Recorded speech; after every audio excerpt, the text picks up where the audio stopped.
J'ai reçu cette question de la part de André, mais aussi de la part de Al sur une autre vidéo concernant la bague d'adaptation de la monture E vers Z. C'est une question qu'on retrouve aussi beaucoup sur YouTube. Est-ce que l'autofocus est bon lorsqu'on a monté un objectif Sony sur un Nikon? Et pour y répondre, je propose qu'on aille tester.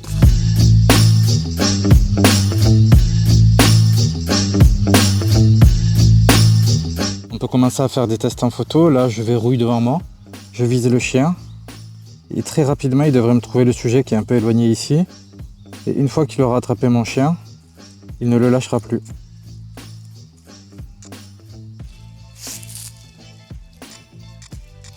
Et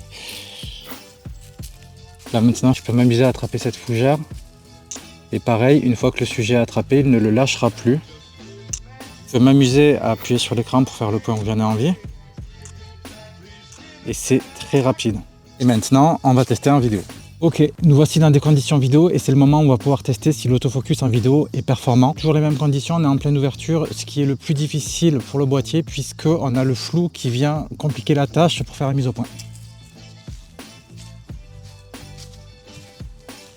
Allez, c'est là où on va voir si tout est ok. Ça a l'air bon. C'est bon, non ?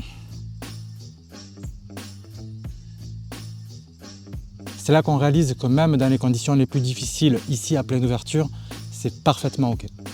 Je vais faire le point à l'infini et je vais me remettre devant la caméra pour voir s'il arrive à attraper le point. Et à mon avis, c'est là que ça va être difficile parce que justement, le bokeh est tellement important en f1.4 que ça devrait galérer un petit peu, mais c'est normal. Donc là, j'ai bien le point tout au fond là-bas. Et coucou! Et là, c'est normalement le moment où ça va prendre un petit peu de temps avant de faire la mise au point sur moi parce que justement, le flou est tellement important qu'il n'y a pas de point de netteté sur lequel se raccrocher et c'est là qu'on voit que c'est ok. Ça a pris quand même quelques secondes. Allez, on fait un petit test en contre-jour parce que ça aussi c'est un petit peu compliqué comme condition de mise au point et ça fonctionne parfaitement bien. Bon voilà, j'espère que cette réponse vous éclairera un petit peu sur l'efficacité de la mise au point avec une bague d'adaptation de la monture Sony E vers Nikon Z.